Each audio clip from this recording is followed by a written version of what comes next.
Hi, my name is Julius Mbungo, and I'm from Dar es Salaam, Tanzania. I was born in Kilimanjaro, the northern part of Tanzania. Then I was raised a little bit in Mbeya region before I moved into Dar es Salaam, where my father was based. So mostly, I would say I grew up in Dar es Salaam, went to school from primary to high school. Then I went to Morogoro region for my university degree. So for me, I had no career background. First, I wanted to become a lawyer, just like my father. My father is a public officer, but he's a lawyer. And then he discouraged me. He told no, law profession nowadays is not it. It's not like what he used to be. So then I didn't know what I wanted to do basically. But what I knew is I wanted to go to a university outside of the big city. But I went because I went to school in the Dar es Salaam. It was busy. I wanted something different. So I went to this university. I looked at their website. I went to business school.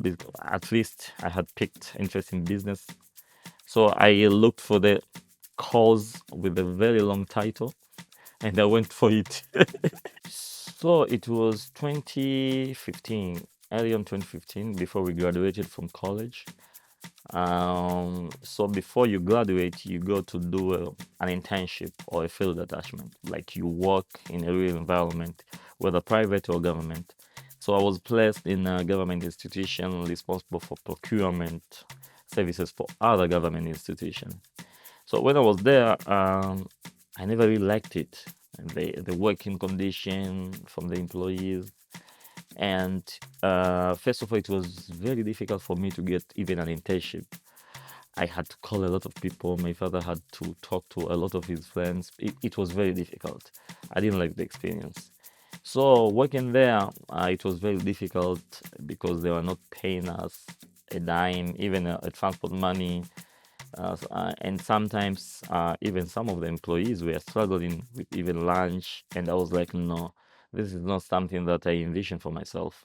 So when we went back to school, me and together with two other friends, I was like, hey guys, this is what I experienced. And I don't think if this is it. This is not the life that we are studying to become. So like, what can we do? So we were like, let's start a company. Okay, company doing what? We had no idea, no career guidance, and that was it.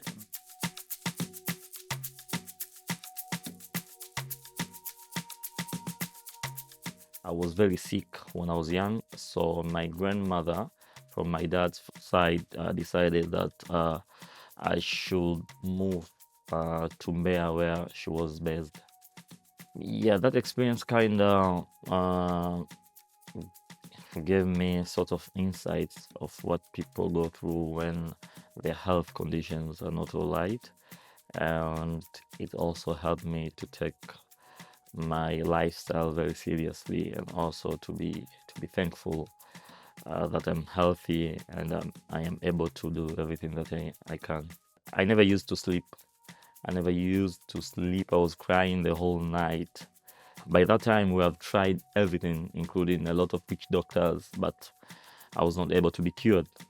So that day, I remember we went to church after the sermons and preaching. Then that man prayed for me, and when we got back to the house, I went back to sleep as usual.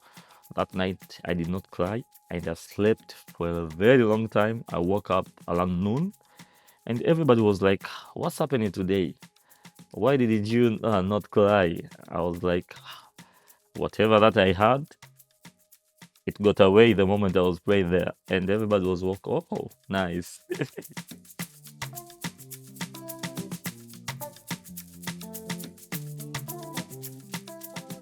So I went to YALI in 2016 because I completed college in 2015. So I went to YALI in January next year. I was so excited to go there. So we were based at Kenyatta University, business track. So before going to YALI, I had no idea about technology. Technology was just something I hear from the news, but I never really picked interest.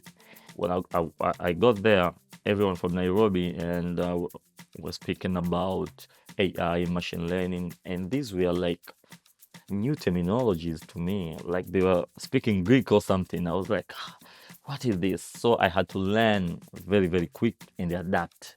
But when we were there, it was so amazing because as a business track, we were the corporates from Nairobi gave us the challenges that they're facing, and we were to come up with a solution, and they so that they should pick the solution that suits the problem they were having.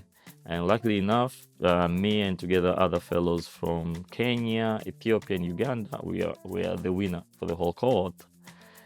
So by then we were building a digital app for Gen Y by then. Now it's Gen Z, but by then it was Gen Y that will help them understand their finance and better manage their finance and everything. And the app or the idea was picked by a local bank in Kenya who were to sponsor the project to take it in-house. And remember, by this time, no mobile network operator or no bank had a digital app. Everything was manual, or you visited an ATM or you visited a bank. So, and we had no really example like to draw experience from in Africa. Too bad enough, the deal couldn't work out. And then I had to go back to Tanzania because we were running out of money in Nairobi. So when I got back in Tanzania now, after everything that has failed, I had like, how am I going to use technology to do whatever that I want to do? Because I understood that's where the world is going, and I need to prepare to be part of it and not just become a user. That's how I was introduced into technology, and I was inspired to start in technology ventures.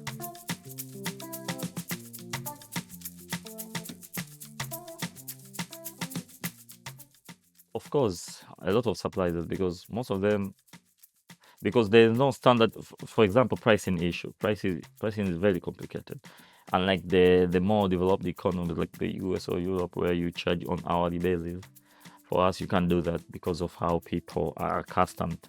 So the pricing is based on how difficult or complex the work is, or it's not really based on how long it will take, or sometimes it's based on appearance, how you look. If you look rich, you'll pay more. If you come with a Mercedes, you'll pay more. So there was a lot of learning, and also we came to find out that most of these people hadn't really gone through the vocational training education. So most of them have learned through their fathers, uncles, learning by doing. So what we did, and because in order to increase and ensure quality and workmanship, we had to introduce training and upskilling. So what we do, we provide training in soft skills, things like customer service, time management, appearance, because sometimes these things are what increase the value and increase trust on the customers end. You might find someone who is very talented carpenter or plumber, but the way he dresses, you are not going to trust him. So that's the challenge. We had to make that mindset shift for them to actually understand and know their worth so that they can market their skills. So we do also digital training, how they can create this Instagram and social media profile so that they can showcase their businesses and skills there. And social media, especially Instagram in our country, is big. A lot of small businesses, small handymen use that to get access to the wider reach of the market. We also do vocation specific tutorials where we kind of match the young artisans with the master. For example, a young carpenter and a master carpenter, to kind of get that hands-on experience, to learn by doing. So that kind of boost and their skill set and experience more. And we went on to partner with the Vocational Education Training Authority called VETA, so that kind of get access to more trained handymen, and also for them to get access to internship and employment. Yeah. So for me, because building this, we need to understand like the problem very well. You need to understand like how the informal sector operates, how they think, how they behave, because they are not regulated. Uh, there's no standard really for quality, for pricing. So for me, it's been a learning journey because I used to spend a lot of time with these informal handymen, kind of feel and experience what they feel, because you just can't create solution in the office and take that solution out. You need to build with them so that it actually addresses their challenges. So for me, I got to understand how the informal sector operates, their pain points, and how really you can build product that actually addresses their challenges. And I think it has made me a better person. Now I understand how certain groups of people think or behave the way they do because of their experiences and environment around them.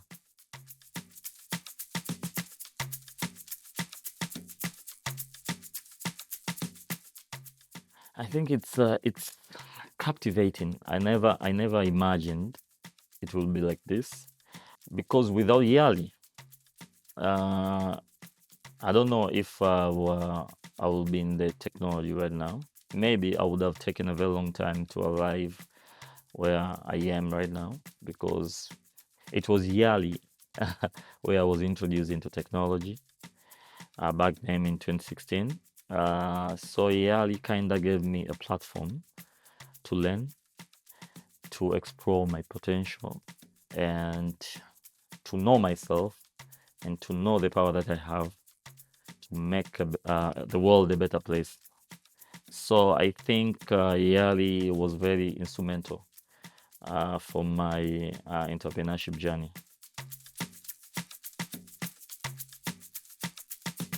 What I will tell the younger me is, it's okay not to know your next move.